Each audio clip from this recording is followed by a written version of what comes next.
My name is Dr. Noah Hahn.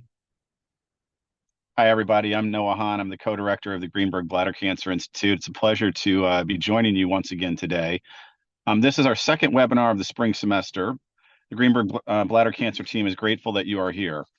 I will mention, as you can see, I'm doing this right now from my car, so you may have a brief introduction here with my daughter. She comes in, but we'll get through this. First, just a couple of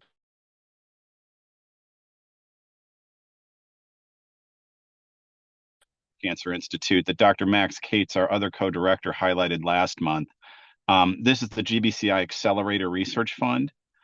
This fund was established to support bold, early-stage ideas in bladder cancer research, particularly high-risk, high-reward concepts that may not yet be ready for traditional funding mechanisms. The accelerator is intentionally designed to give investigators the freedom to test emerging hypotheses, pursue unconventional approaches, and rapidly generate proof of concept discoveries. By catalyzing these early ideas, the fund aims to unlock transformative advances that can reshape the field, and most importantly, improve outcomes for patients with bladder cancer. You'll see a slide at the end of today's presentation with information on how to support this new initiative for those who are interested in helping fuel the next generation of breakthrough research at the GBCI. For updated information about the Institute, be sure to simply Google Greenberg Bladder Cancer Institute.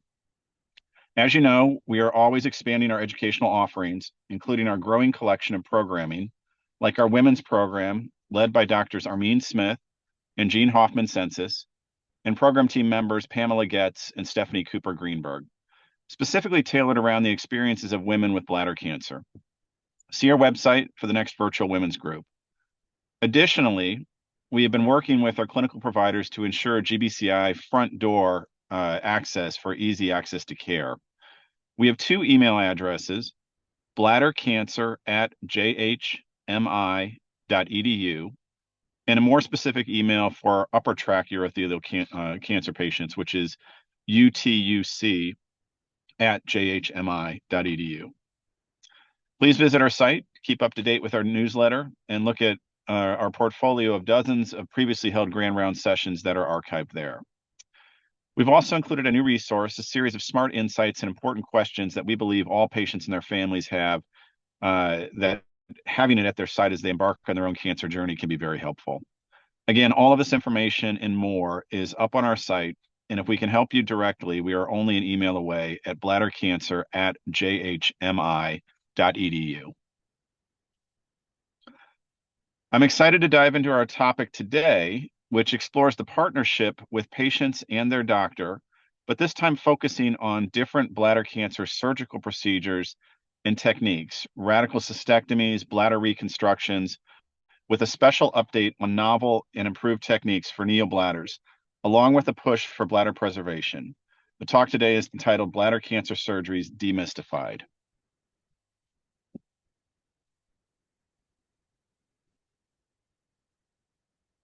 Sunil Patel is an assistant professor of urology and oncology at the School of Medicine at Johns Hopkins. He serves as director of the Urologic Oncology Fellowship. He also serves as director of the Testicular Cancer Program. He treats all urologic malignancies. His clinical and research focus is in urologic oncology, with areas of focus in bladder cancer, testis cancer, and kidney cancer. He joined the Johns Hopkins faculty in June of 2020 with interests in environmental factors contributing to oncogenesis, or the causes of urologic cancers, especially bladder cancer. He's dedicated to international health and works closely with international volunteers in urology, and has done several mission trips and guest lectures. We will also have Stephanie Cooper Greenberg joining me today for our discussion, as well as for questions and answer session at the end of the discussion. As co-founder of the Institute, along with her husband, Erwin, Stephanie is a tireless advocate for bladder cancer patients and their families. In addition to her important work in bladder cancer, Stephanie serves Johns Hopkins on several boards, from the Children's Center to the Center for Innovative Medicine, and serves on the State Council of Cancer Control.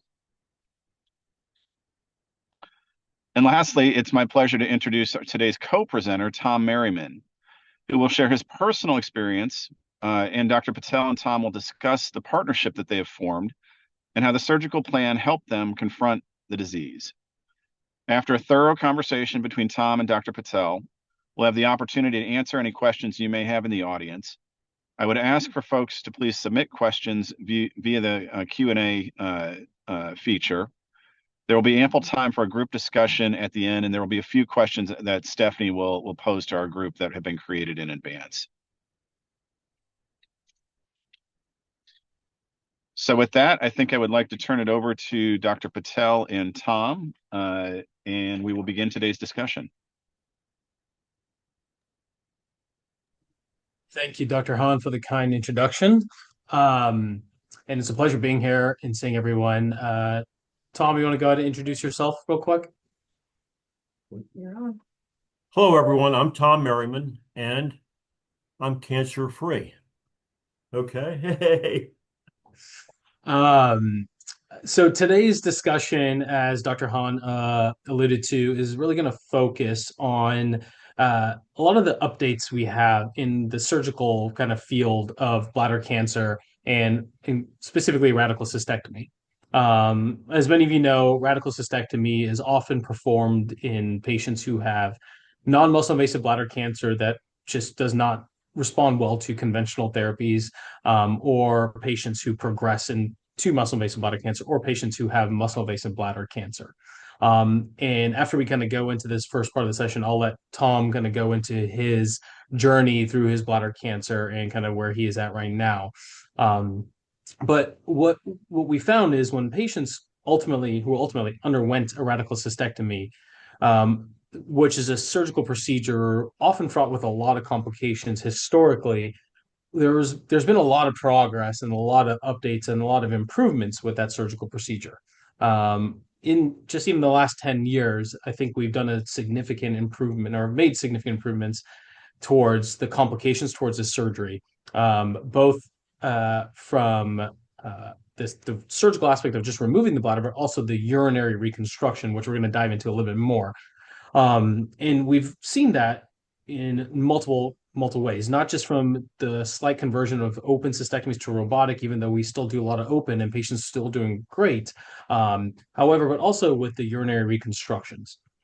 And a lot of this topic, what we're talking about, stems from really listening to our patients. And I feel that here at the GBCI, we've done a great job so far of really leaning on our patients to kind of figure out what we need to improve on and listening to them. And I think this topic specifically, it was stemmed from constant discussions with our patients and figuring out how we can be better and do better, really, not just be complacent in saying that this is how it is and just we're going to deal with it, and that's just how we're going to have bladder cancer be for the foreseeable future. And so what I mean by that is highlighting the specific technique that we're going to get into today. And so what I really want to talk about right now for the first kind of next 10 minutes or so, and then I'm going to let, again, Mr. Merriman get into his journey, is this new technique that we've brought over and really pioneered and kind of, I guess, tweaked, so to speak, at the GBCI and here at Johns Hopkins, and which is our neobladder. So for those that are familiar with, so after a radical cystectomy or the removal of the bladder, we often have to reconstruct the urinary system to allow the urine to exit the body since the bladder is not there. There are three standard forms of this. We're not going to dive into the details of all three of them, but we're going to highlight them. But the first one is an ileal conduit. An ileal conduit is roughly done around 60 to 70% of the time.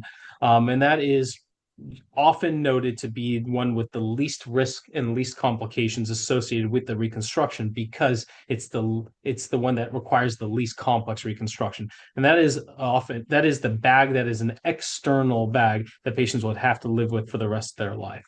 Obviously, many of us know that there are pros and cons to that. The next most common one is a thing called a neobladder. A neobladder is an internal reservoir on the inside that serves as a new bladder and allows patients to void per their urethra to give it the most normal way of emptying their bladder. Again, not a real bladder, but a bladder made out of intestine. And then the last one is an Indiana pouch, which is a large internal reservoir, but it's set in removal of the urine from the urethra, it's usually removed via catheterization through a small stoma and channel through the abdominal skin. Again, we're not going to get into the ileoconduit or the Indiana for the sake of time and for the sake of this talk. It's really highlighting the neobladder. So the neobladder, again, sometimes is a little bit of a misnomer, in my opinion. And a neobladder is not a new bladder in my mind. It's a new reservoir, an internal way, because the bladder is a very complex organ. As we know, it's a really fine mesh network of nerves that we learn as growing up with potty training, and our brains learn to kind of sense when it's full, when to hold your urine, when to empty, and especially at nighttime, how to hold your urine in and not just release. That mechanism really goes away with a cystectomy or removal of the bladder. Therefore, a neobladder, it's a little bit of a misnomer because that mechanism is not gone or is gone. However, it is a neobladder in the sense that you do have to relearn and be potty train yourself. And so historically, neobladders were often reserved for only young patients, only very fit, and patients who were really willing to catheterize themselves. And if you look at the data, about 30 to 40% of patients would have to catheterize themselves through the urethra to empty their neobladder. And that is just due to the shape of the neobladder, the way that it was reconstructed. And that was just accepted. And when going through seeing patients and talking to patients about their options after a cystectomy, the common issue that I found and listened and heard from my patients were why do I have to empty my neobladder? Why do I have to catheterize myself? And it was something that was very repetitive, and it bothered me to a point where I'm like, why is it that? And so we studied a little bit more about neobladders. And then I had this incredible opportunity, and with my partner, Dr. Max Cates, also the co-director of the GBCI, him and I doing a lot of the bladder cancer work here, there was this unique opportunity to learn and try to grow and develop this neobladder. And there was a fascinating group and a really interesting group of physicians in Italy, specifically in Florence, who developed and worked on this neobladder robotically called the Florin neobladder. So I was fortunate to go out there and learn from them. And after a day of learning, bringing that technique back here to the US and then making our own modifications of it. And specifically, what was very attractive about this new technique was the way that the neobladder was constructed was done with a lot of thought. A lot of thought about how a bladder works and the physics of how the bladder works. But additionally, it took into consideration of how to minimize the complications and the things needed to be done by patients in the future. And that was very, very eye-opening for me. And so therefore we started and we converted into this technique called the modified Florin neobladder. The Florin stands for Florence Robotic Intracorporeal Neobladder, so FLORIN. And we started doing the first one roughly in May of 2024. And since then, we've done, well, I think over 50 or so Florin neobladders. And I'm proud to say that we've had very good outcomes in terms of our urinary and kind of functional outcomes from our neobladder. Specifically, the rates of catheterization, I can attest to, at least in the patients we've done, and I recall off the top of my mind, is 0% of our patients are having to catheterize themselves, which is a big win for our patients. And so they're doing better. They're acting like normal bladders. They are voiding more in a normal way. However, it's not all just fun and games. There's a lot of work that has to happen. And that is a big reason why I felt that having Mr. Merriman here at this talk would be really good to bring into this, because it gives you a little insight of, I'm just don't want to give you my perspective. I want to give you the perspective of what Mr. Merriman and I discussed before he had his done, and the daily life that he has to deal with, and how this advancement in this technique, in my opinion, and he probably can allude to this too, has changed the way that he probably thinks about a neobladder historically before we did this as well. So getting into that's a little bit of the background of this, but so I want Mr. Merriman to go into a little bit of details of kind of his background and his story going into this neobladder. Tom, you want to take it away? Thank you, Dr. Patel. A key word you used was journey. You used it 3 times, and that's what this is. It's a journey. It's a little long journey, but it's interesting and taxing a lot of the time. But I've enjoyed it actually. Uh, I'm probably not an ordinary patient, and that I've had a lot of exposure to hospitals. I've been in Mass General, New York Langone, locally Sinai, Mercy, University of Maryland, and my very favorite, Johns Hopkins.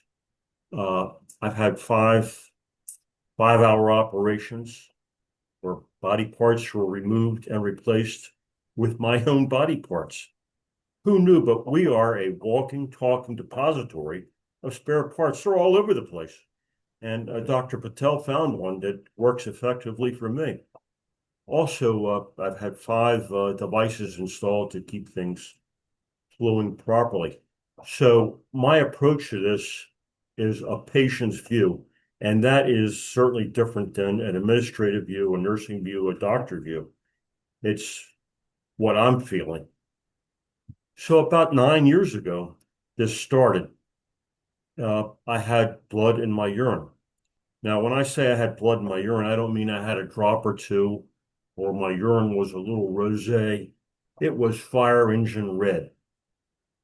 And this is a really interesting point because there are people who are, well, they avoid tragedies like this. And for those people, they may think this will go away because I didn't have any bodily pain. I didn't have a temperature, nothing ached, nothing was out of place, but I had fire engine red urine.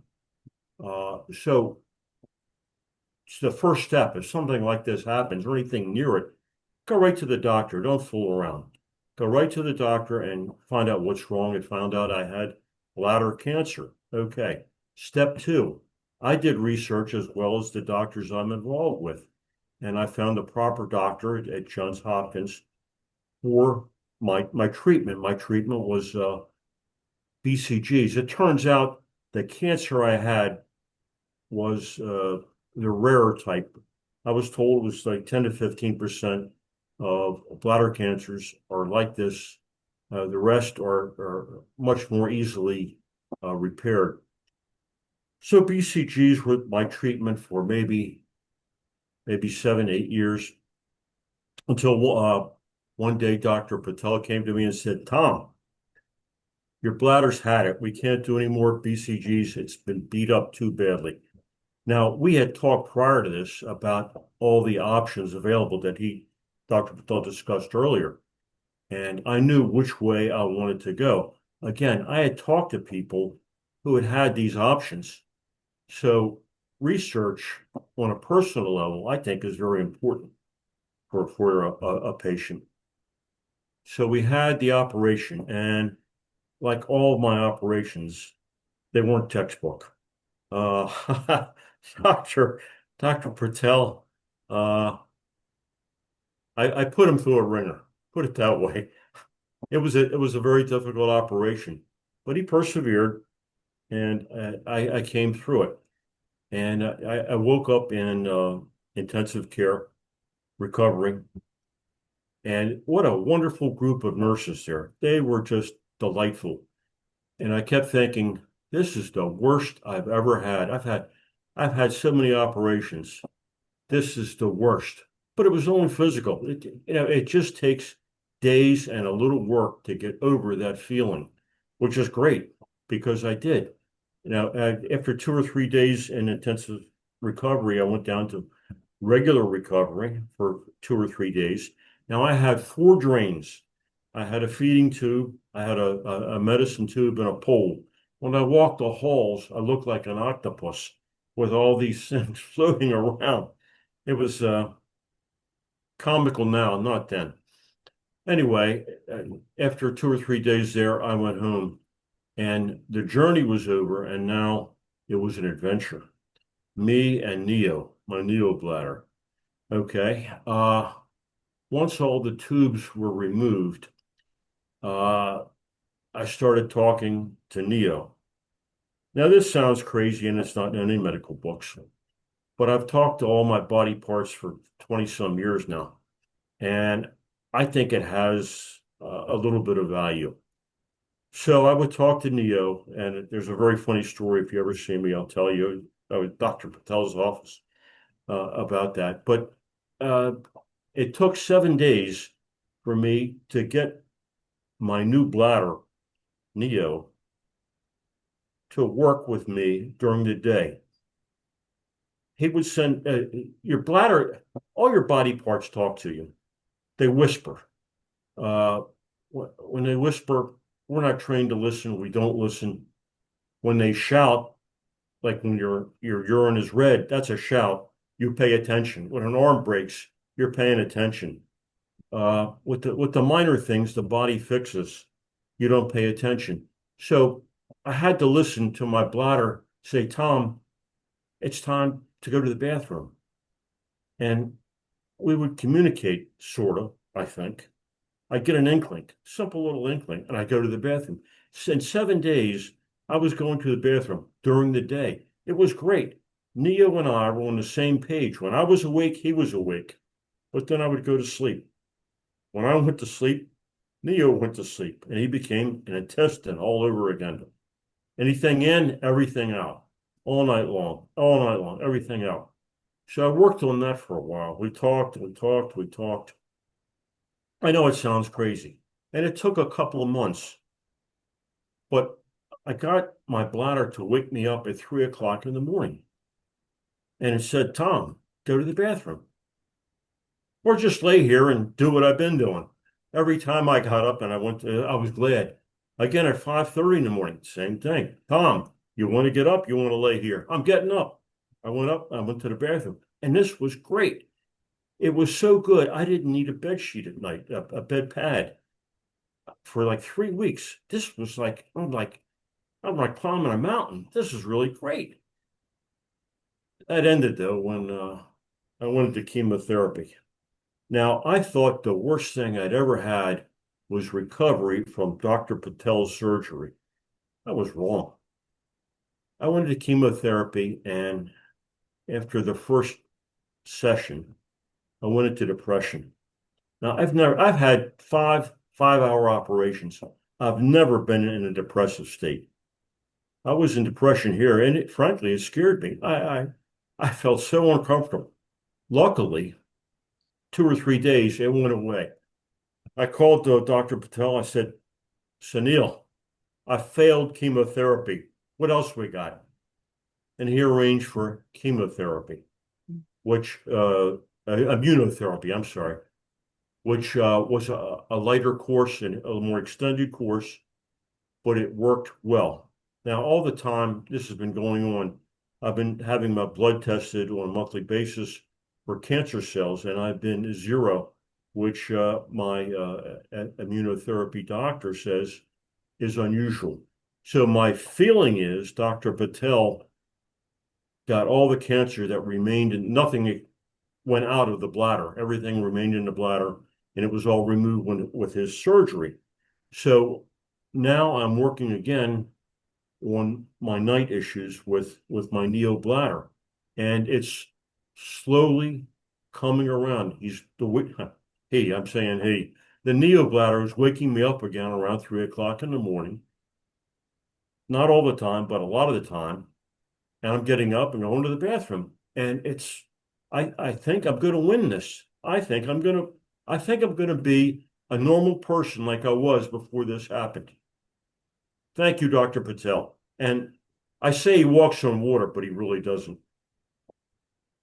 No, Mr. Marin, I think that's a great story. And I think just before we kind of get into a little bit the back and forth, I think a couple things that you highlighted are so important, and this goes for the entire bladder cancer community. What you just described highlights why bladder cancer is A, such an important cancer to take care of, but B, that there are a lot of ups and downs. There are a lot of things that not only the physicians have to do, but the patients have to undergo in order to take care of this, right? Like you highlighted, I mean, you were diagnosed with non-muscle invasive bladder cancer 9 years ago. You got BCG for years. Then we switched the drug because it came back, and then it came back, so we had to switch another drug, and then it got to a point where it kept on coming up. But I can't even count how many cystoscopies you underwent during that whole time. 100 clinic appointments you underwent while to get all those treatments. But then all to come to the point where like, hey, now your bladder has to come out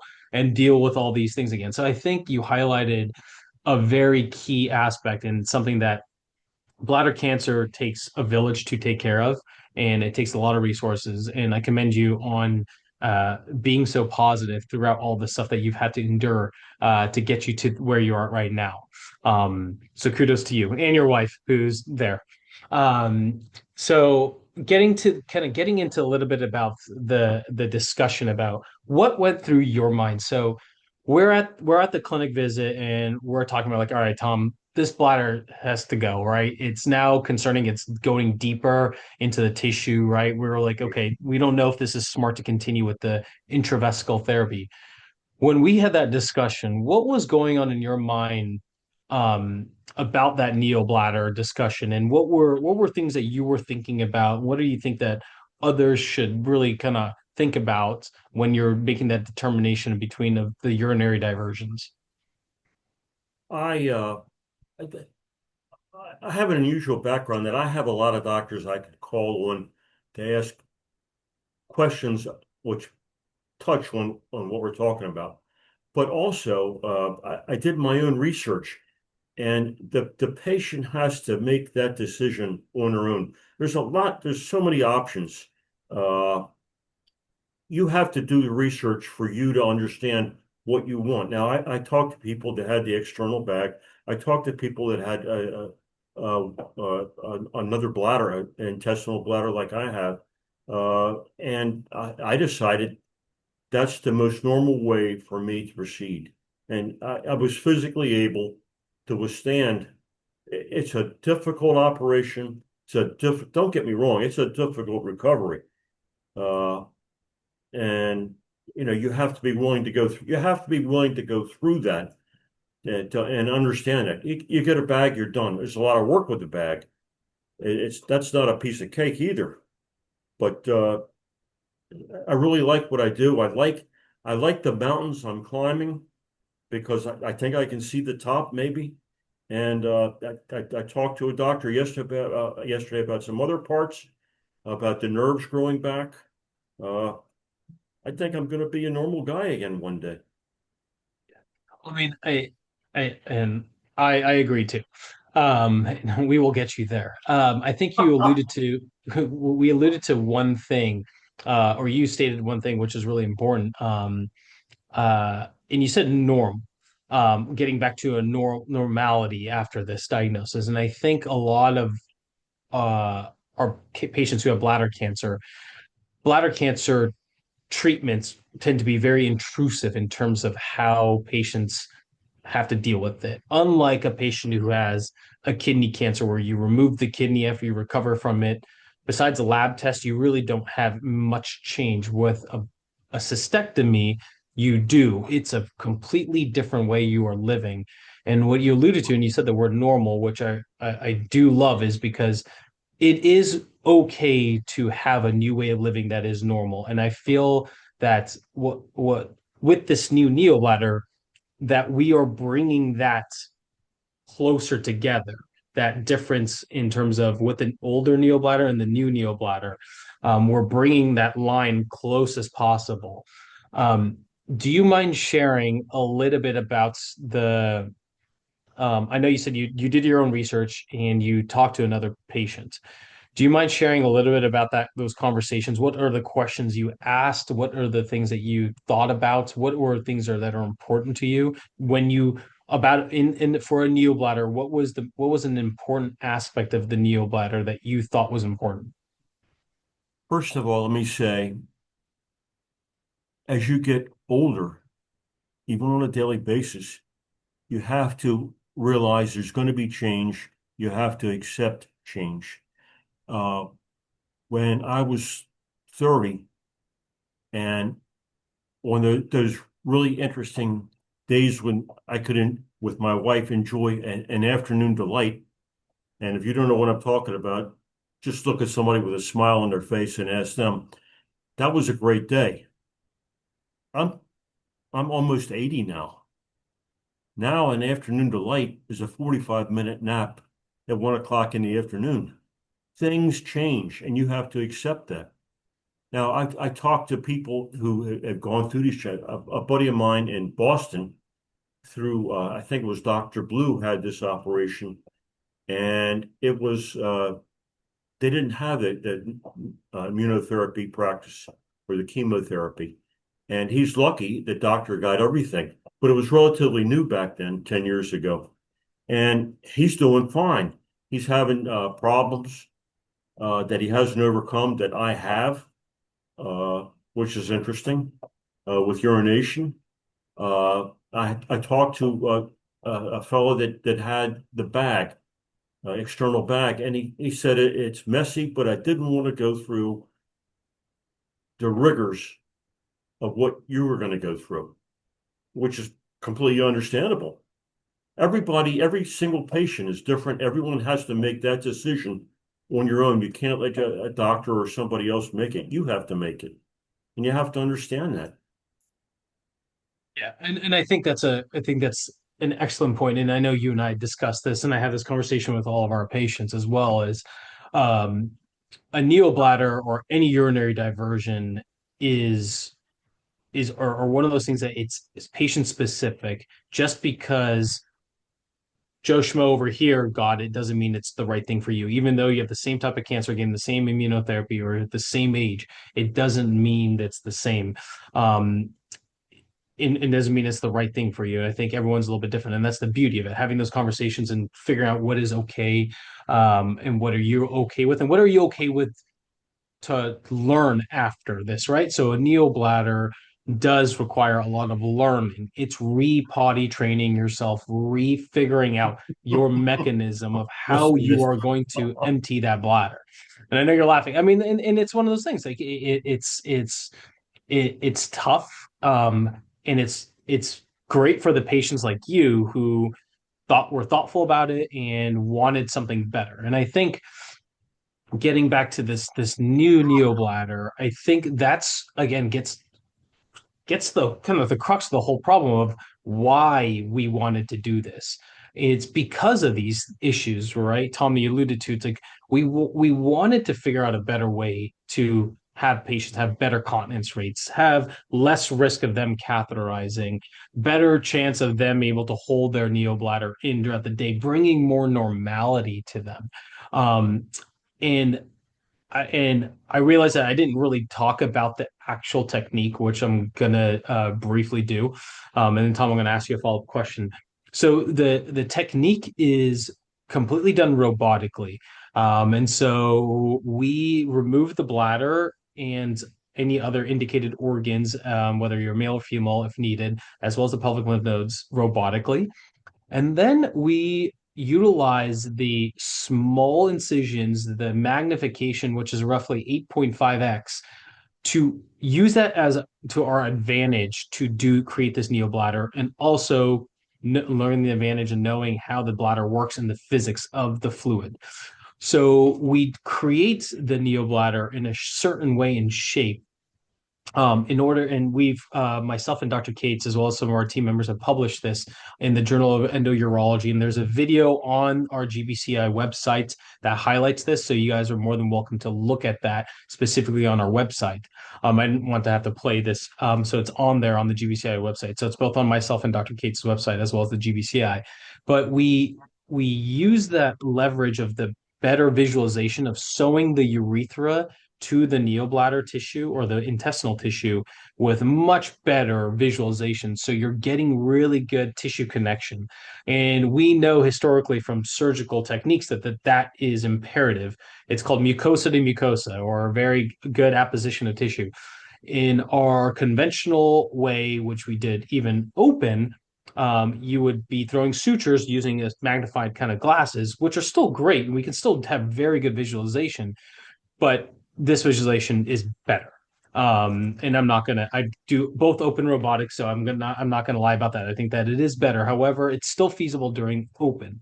And I do this neobladder open in other parts of the world where robots are not available. And I've taught this to a lot of my colleagues in Western Africa, Eastern Africa as well. And some of our colleagues over in Asia as well, since they're very fascinated with this technique. The other part is the way that we wanted to shape this neobladder. So again, the way that it's shaped is almost like a bladder is right now, how we all have our bladders, and besides you, Tom, I'm sorry. The I agree. But the way our normal bladders are, the Tom's neobladder is shaped very similar to that, and that's why the physics of it works better, in my opinion, and that's it's been studied as well.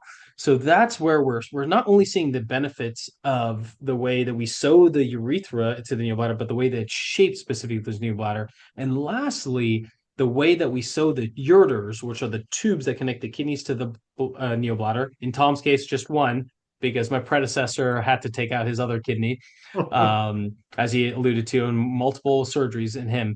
But the way we sew that as well, we leverage other principles of urologic surgical techniques to bring in the ureter and sew it in a different way to allow less scar tissue to form there.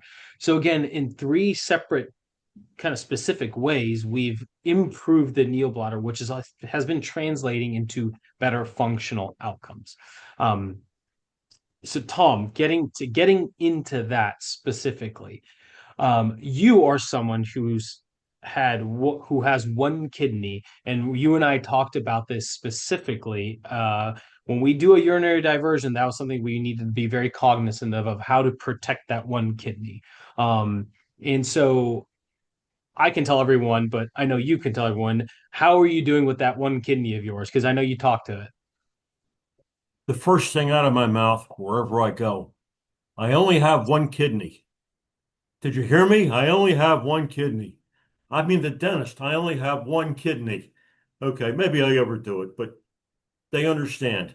Uh, the one kidney is functioning perfectly. Okay? Uh, and your predecessor removed my other kidney. Quick story. Tom, I'm going to take it out laparoscopically. 2 hours, 2 hours and 10 minutes tops. 5 hours later, I woke up in the recovery room. Dr. Bivalak was standing at the foot of the bed. He still had his surgical gown and cap on. His face was perspired. Tom, he said, your kidney was swollen to the size of a small baby. It was terrible to get it out of there. That was another 5 hour operation in urology.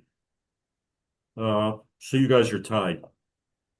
There you go. And we'll get to the QA section in a second. Just interesting time, but I want because it ties into some of the Q&A stuff. Tom, can you tell and can you kind of go over your functional kind of status of your neobladder right now? So what I mean by that is, because I think that's very important. I think the way that you deal with your neobladder on a given day is more powerful than me kind of telling people. So can you just walk us through your neobladder on a given day and what you have to deal with it and how long you're holding your urine in? Are you leaking during the day? I know the nighttime you discussed, but can you just walk us through that? Okay. I don't think you're going to find this in textbooks. Not yet, anyway.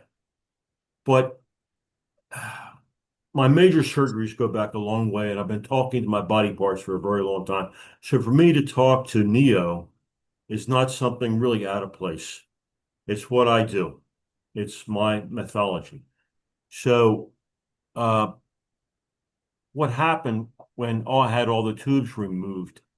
Uh, I would talk to my bladder, and I would listen. Is there a tickle here or a movement there that tells me he wants to go to the bathroom?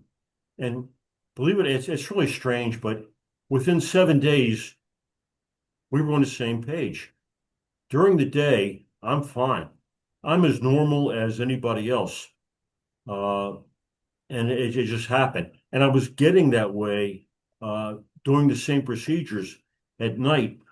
until the interruptions with the chemo and the immunotherapies. Um, so it's extended time listening to what your organ is telling you. Sounds crazy, I know, but that worked for me.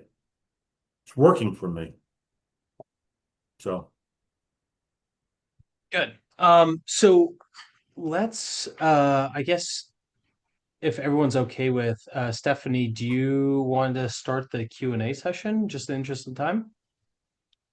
Of course. Well, thank you, Tom. So, and Sunil, it's fascinating, and you're such a happy warrior, and making demystifying really like what you are telling us and all those listening is so valuable because again, it's not in the textbook, and I know Dr. Patel explains things beautifully, but you're living this experience, and exactly. thank you enough for that. So I'm going to go through the questions, and I also have some, but let's start from the top as they've come in. So an anonymous attendee has asked, and Noah, please pipe in too, because I think you're part of this team. What is the rate of continence with the new method for daytime and nighttime? So you can decide who answers that, but I think Dr. Patel, that might be yours. Yeah, I'll go ahead. So, looking at it briefly, looking at our patients, and we really tried to look at patients who've been at least 12 months from their surgery to give them the ample time of full recovery and control. I would say about 80 to 90% of patients are able to hold their urine in for about 2 to 3 hours without leaking.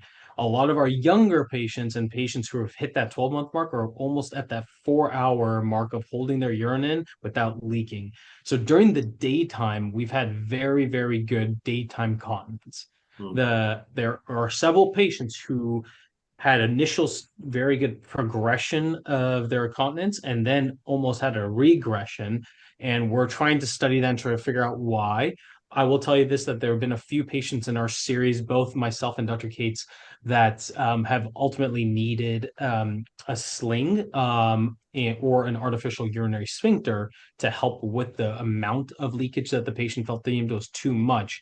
But compared to the the old technique and the old way that we used to do things, which is called the Studer or the Hauptmann neobladder, which is kind of used predominantly throughout the country. Those rates are as high as 50%. So again, and now with 0% catheterization rate. So we are quite happy with the results. Okay, so this is my question. So, Tom and Dr. Patel, do you feel the urge, or are you trying to train your brain to say, "Oh, it's 2 hours, I should go void because that's what I used to do." You're sort of telling your brain it's time, or do you actually feel urges? I'm Tom, you curious. want to go ahead? Okay. I get the quick answer is I get a tinkle. It's a whisper. If I hear it, I go to the bathroom. It's that simple during the day. It's not, I'm telling you, during the day, I'm a normal guy. During the night, it's I'm getting there again. Well, your brain is sleeping too, so. Yeah. So, Dr. So Patel, this one's for yeah, you. Are the nerves still the nerve connectors to the brain? Does that take time to Yes. heal and be reoriented? And how long about would someone expect for that to be back in place? 1 year. so those nerves technically, so those are a fine mesh network of nerves that are pretty much gone because of the cystectomy. So what it really is how we learn how to potty train ourselves, but different. So you're using different cues now to help control your voiding. Mhm. So Tom alluded to this, and some patients are like this, where they are dry, dry, dry, dry, dry, and maybe at hour 3 or something, they notice a little bit of urine in their urethra or entering their urethra, or they may notice a drop or two. That's their cue. Ah, my neobladder is full. I gotta go and empty. Some patients use the strict timing method of like, hey, it's been 3 hours, let me go empty, right? And this is a constant working kind of a moving target, so to speak. So that's why when we see our patients, we're seeing them every few months to be like, okay, where are you at now? Where are you at now? I saw one of my patients today, and he was like, I don't really notice it. I do feel some fullness down below. And that fullness, they have attributed to that mental note. It's like, that fullness is the feeling that my neobladder is full. And so you really don't ever develop. So you have this thing called the pontine micturition center, which is part of your brainstem. Those are a fine mesh network of nerves that go down to your bladder. Though those receptors from your bladder are gone. So you don't really have any feedback loop from the bladder. What you do is, though, you have a feedback loop from a distended organ, which is the intestines, and your brain has now learned to go, oh, that's not number two, it's my bladder. Also, you have sensory neurons that are right at the entrance of your urethra. And that's another way that a lot of us know that we have to urinate is when your body senses urine there, it changes the polarity, can send a signal to your brain going, oh, you need to empty. So it's a different mechanism from the micturition center, so to speak. Fascinating. Wow. Thank you for that. Okay. Karen Godfrey, who is a fantastic beacon advocate and peer-to-peer support person, a pioneer patient advocate who happens to have, I won't say that. She she knows a lot about this stuff and has been with bladder cancer successfully and for more than 25 years, which is amazing. Specifically, what is the change in the modified Florin versus the earlier Neo versions? Does it involve the sphincter, fitness, or the shape of the new bladder? So I think Dr. Patel, that one's for you. You can tell she's very sophisticated. If I understand the correct question correctly, if it's what's the difference between our neobladder and the one in Florence, the traditional Florin, or if it's the difference between the modified Florin compared to like the Studer and Help, I'll answer both. I think it's like a before and after. Okay. Like there was neobladder and now there's Florin. This. Like so what I would say is this. So the traditional neobladders and Studers, so Studers are almost like a chimney like structure. What is a Studer, by the way? I'm sorry. What is that? A Studer, so a lot of these neobladders were named after surgeons that developed them. That was back in that era. Have a Patel soon. No. We're not part of that era. If it is anything, it's going to be called the Greenberg neobladder, if anything. But that being said, though, so the Studer again. So when I say Studer and Hauptmann, these were named neobladders based on surgeons that created them or helped pioneer them.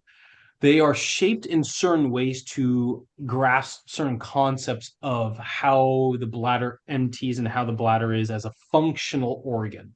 Again, the bladder is a very complex dynamic organ, and that's why even still in modern era, patients without bladder cancer have so many complex urination symptoms as they age. But the Studer essentially is formed like almost like a channel, and so some think that it has higher rates of incontinence because it's almost like a full-on channel. So the neobladder doesn't have a more of a globular structure to it, and so you have increased leakage. Two, a Hauptmann is almost like a big square. So sometimes Hauptmann tend to be too large, so they can't empty in an appropriate way. And so then they have higher rates of incontinence between voids because it's too big. So it's almost like too big of a bag in the way it's shaped. Both are sewn the same way to the urethra and they're sewn in a specific way, the way that we used to do open prostatectomies. The same way. So just using the naked eye and sewing with sutures and tying them down. With the Florin neobladder, the way it's shaped, it's almost like a heart-shaped structure that's globular. So you get this circle-ish like structure, but with almost a tapered pseudo bladder neck at the very apex of how our bladders almost create this like funnel right to the urethra. And that's the way that it's been reported in the literature and the way that we understand how people empty. That's why we think that patients are emptying better their neobladders and they're having less incontinence in between their voiding times. Hopefully that answers this question. I think so. Important question from an anonymous attendee. Um, they would like to know if the function with the new method is improved for women as well as for the rate of catheterization and continence for all people. Great question. I think that's something that has needs a lot of work as well. So I will tell you this. In my patients, again, this is not high numbers, so I'm just going to tell you just because obviously we know that there's a big discrepancy in men and women. There have been 4 women in my practice that have undergone a fluorine neobladder. 3 out of the 4 are doing great in terms of continence. So holding the urine in 3 to 4 hours. And same like Mr. Merriman over here at nighttime, though, a lot of the issues with leakage, and that's just because the brain physiology. But one of my patients, and that is the one patient I have sent over for a urethral sling to get a little bit bolster. So that patient, unfortunately, is leaking more than we are okay with. She is someone who's very young, very fit, very active, and I think is causing obviously creating a lot of pressure in her abdomen. And because she's so fit, which is great. I'd rather have her be very fit and active. And she's living her life, but we are having to deal with that. I will tell you this though, that if you look at that compared to our contemporary cohort with the older neobladders, they are we found that more women were hypercontinent in those series. So more women were catheterizing, and still 0% of women are catheterizing. So we made progress from the catheterization. The leakage, I would say that is something that is obviously happens, but I think there are ways around that. And for the most part, our patients are pretty happy with that from the female standpoint. Okay, wow, great question. And also a work in progress, as you Correct. And yeah, it's like starting over. That's fantastic. Um, will this new technology, with this new technology, does the neobladder stretch? great question. Yes. So all neobladders actually stretch. And I'm going to let Mr. Merriman kind of answer a little bit of that in a second, but all neobladders, given because they're developed with intestine, they do stretch a little bit. The goal is not to have too small of a neobladder where patients don't have storage and capacity. We don't want too large of a neobladder where there's a lot of residual mucus, and that can increase infections and reflux for damaging kidneys. So there's a happy medium, and that's how we shape them. And we measure out the intestine, and we're pretty particular about how we measure our intestine and how we do the shaping of it. So there's a lot of thought that goes during that. So Mr. Merriman may be able to comment on that, but he may be able to comment. But a lot of patients experience that their neobladder stretches and they get to a certain point, and that's why we also have them do time voids as well. Mr. Merriman, you want to comment on that to see if you feel like your capacity's gotten bigger? That's a great question and a very easy answer. My bladder is stretching. You're holding more, urinating more when I go to the bathroom. Uh, more as time's going by, more and more is being held by the by Neo. So yes, it's working like a normal bladder during the day. Great. A question from Lydia. Fantastic questions today. Thank you all. One, are you using the same amount of intestine with this new method? So yes and no. So less intestine than a classic Hopman. Hopman again utilizes around 60 centimeters of small intestine. We try to use anywhere between 40 and 50. A Studer, a classic common neobladder, uses roughly the same. So it is roughly the same as one of them, less than the other, but just shaped in a different way where it's functionally different. Okay, got it. And then I have a question to follow up after that. But first, another question, is there a need for flushing after surgery? Yes. So all neobladders, so neobladders are made of intestines. So intestines have these things called goblet cells, which secrete mucus. The mucus is to help move our feces actually through and provide some sort of lubrication. So as the neobladder learns its new role of holding urine and not moving feces, what it's going to do is decrease that mucus production. But initially, especially when that catheter is in, there's going to be a lot of mucus in there. And as soon as that catheter comes out, so while the catheter's in there, we have our patients and flush their catheter once or twice a day. However, after the catheter is removed, patients will notice their mucus comes out. Tom can probably comment that he probably still sees mucus sometimes in his urine as well. Apparently, from the people I've talked to, I'm going to see it forever.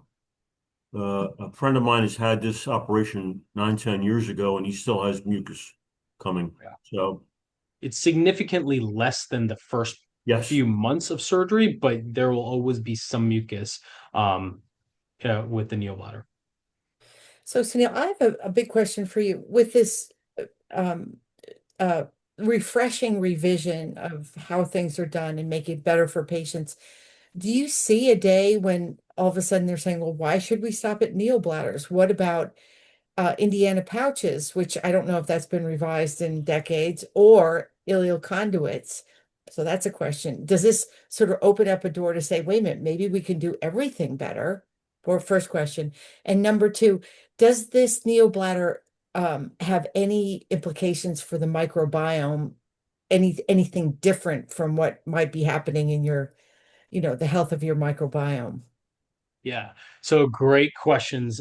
So I think for the first question, so I think the reason why I don't see much, even though it may be small modifications for an ileal conduit or Indiana pouch, the neobladder was essentially created to be another functional organ, and there were a lot of functional outcomes that were, in my opinion, just subpar. Right there, we were not living to what we should be doing. In Indiana pouch and an ileal conduit are very static organs, meaning one is there as a conduit, literally to be a bridge for urine to make it from the ureter to outside.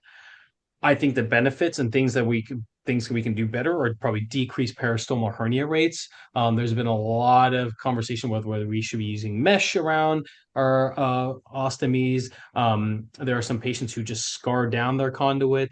So there are some patients or some people emphasize maybe putting steroids inside the skin, but that decreases wound healing as well. So I can see it in that way, and similar with the Indiana pouch in terms of decreasing the angulation of the catheterizable channel or the stricture rates. But I don't see it in a way that it's going to, hopefully we're going to make like what in my opinion we've made improvements to the neobladder because it's a functional organ where we're trying to recreate. I do believe that maybe down the line that we will have a way where we can even do better with the neobladder, where we can create have devices potentially placed on the outside of it to may create a more rhythmic contraction to empty it better, and help with maybe the nocturnal incontinence, right? I think there's a lot of cool things that we can potentially do there. And then do you want to get to your second part of the question again? Well, does it with the Oh, the microbiome, excuse me, yes. microbiome, which is important to our gut health, is it any different, or is it perhaps an improvement to an assault on the microbiome, or any idea if you'll know that anytime soon? So great question. So I think what we know from the microbiome, and I'm curious to hear Dr. Hahn's thoughts if he has any on this, but what in my mind is if we're able to have our patients with neobladders having less infections, and I don't know that off the top of my mind. This is a very kind of anecdotal kind of answer that I feel like some of our neobladder patients are having less infections compared to our previous neobladders. But that being said, I don't know if it's going to have a major implication for the microbiome, given we're still using the same intestine. The one caveat to that is if we're having patients have less urinary stasis in the neobladder and they're emptying their neobladder better, that we may be reducing some potential changes of UTIs, less antibiotic prophylaxis needed, and then that vicious cycle of changing the biome with repetitive antibiotics. And then the caveat, though, then we're dealing with more advanced disease sometimes. So patients are getting more and more systemic therapies, and we're potentially getting more infections. So it's a happy medium. But the only way I can think about the microbiome is the potential. If we decrease urinary stasis in the neobladder with this neobladder and they're emptying it, we may decrease infections, may decrease the need for antibiotics. But Noah, do you have any thoughts on that? Yeah, my only thought on it is that if the new surgery uses roughly, similar length of small bowel, maybe a little bit different, then I think there's probably unlikely to be major, differences in the microbiome. Understanding it's a very complex, sort of concept and things that sort of affect it. If, for instance, the surgery, like let's say that you used, 25 centimeters less or greater length of small bowel, then I could say that that might disrupt, in a disproportionate way, just the microbiome in different segments of small bowel and how that sort of equilibrium is affected. So I think it's probably unlikely, but uh, anything is possible. I just think it's going to be very difficult to really hone in on a very specific microbiome question unique just to the surgery. It's just my take on it. Well, first of all, we're coming to the top of the hour. Yeah. Dr. Patel, is this new technique only done at Hopkins, or if someone's interested and has their heart set on this is the right choice for them, as Tom has, and we'll get to you in a second. Do they ask for this Florin technique, or is it well known yet, or is it fairly new? Is it a standard of care? How do we Yeah. get the word out to patients who really want this? So we've published on this right now in the video. We're about to publish our outcomes because we want to have good data. So hopefully that comes out soon. To the best of my knowledge, we are the only institute that's doing them consistently and at a good volume. There have been other physicians across the country that have reached out to learn. I've taught a few others across the country, not doing them as consistently. I think they're still in their learning curve. Okay. But I think, in my opinion, if I was going to get a neobladder in a modern era, now knowing and have done all the types of neobladders from a surgical standpoint and seeing my patient outcomes, I will tell you that I won't go back to the old neobladder from my new patients. I will only do this one. And even without a robot, just because of the dynamics and the physics of it, even like I said, I mentioned this earlier, even overseas, I've taught other countries how to do this. And that's how we're doing it. And the patients have done better. Specifically in Ghana, I go there every year and do a lot of medical work out there, and they've done better. And I've taught the physicians out there, and that's without even a robot, still doing it that way, and they're doing better. So I truly believe there's something to be said about that. Amazing. Well, thank you for this illuminating and exciting progress for our bladder cancer patients. Sometimes it feels like it's as you would say, Tom, a long slog and a long journey. But most of all, we thank Tom and your wife who's in the room, and we thank her too, because she's been through the journey as well, telling your story, which is there's just no that's the most important story of all. So thank you for sharing and also helping others understand just what you've gone through. You're a real trooper. And you and Neo, you're two peas in the pod now. So we My thank buddy. thank you for that. Noah, always thank you for joining us. And Dr. Patel, extra thanks for learning about this, for being the pioneer in bringing this to Hopkins and to the United States and to Ghana and making the lives of our patients better. It's so cool. And we really, really are grateful to you. Not to be a little shameful plug, on March 10th, our next webinar is on uh, uh, uh, upper tract urothelial cancer, UTUC, which is something that's also treated quite extensively at Hopkins. I'm a proud mama here. And patients come to us from apparently all over for UTUC. It's now a big specialty within the Bladder Cancer Institute. So Dr. Nirma Singla and our oncologist, Jeannie Hoffman-Sensis, will be headlining the next webinar March 10th at 4 p.m. And we call it the connector cancer. They'll explain it, they'll share new progress, and also why it's different and why it's kind of similar to what all this real estate is all about. But most of all, Tom and your wife, thank you for being here, and Sunil and Noah. You bring a lot of information and needed empowerment to our patients, and we thank you. Have a great night, everyone, and we'll see you in March. Thanks, Stephanie. Thanks, Thank you, everybody. Take everyone. care.